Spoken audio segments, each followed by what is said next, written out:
നെല്ലിക്ക അച്ചാറിൻ്റെ റെസിപ്പിയാണ് ഇന്ന് കാണിക്കണത്. ചേട്ടനെ നെല്ലിക്ക ജ്യൂസ് അടിക്കാൻ കൊണ്ടുവന്നതാണ്. അപ്പം ബാക്കി ഇത്ര ഉണ്ട്. അപ്പം ഞാനൊരു അച്ചാറിടാന്ന് ഓർത്തത്. ചീനച്ചട്ടി വെച്ച് നല്ലെണ്ണയാണ് തേൻ ഒഴിക്കണത്.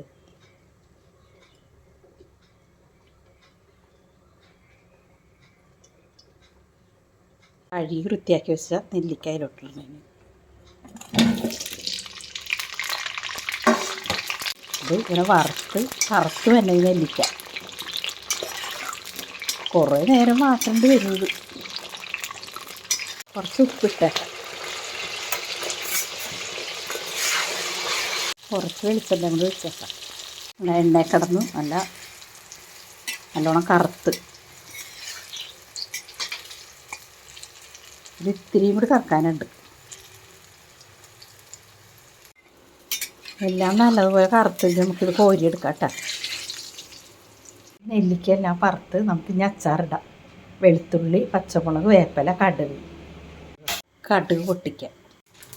നമുക്കിനി ഇതെല്ലാം കൂടി ഇട്ട് വാട്ടാം.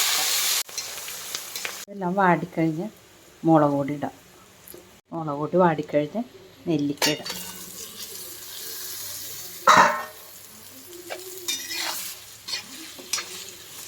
ഇനി നമുക്ക് വിനാഗിരി ഒഴിക്കാം.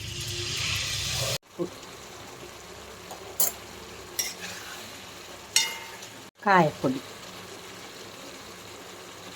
അച്ചാറുണ്ടാക്കി കഴിഞ്ഞ് ഈ കഞ്ഞീനെ കൂടി കഴിക്കാൻ നല്ല രസമാണ് ഈ അച്ചാർ റെഡിയായി.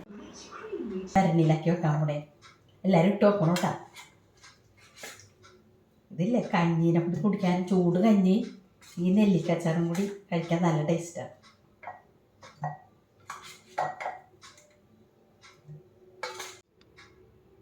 ഭരണി നിറച്ചുണ്ട്. ഇതിപ്പോൾ കഴിക്കരുത്, 2-3 ദിവസം കഴിഞ്ഞെടുക്കണം. അപ്പോൾ നല്ല ടേസ്റ്റാണ്.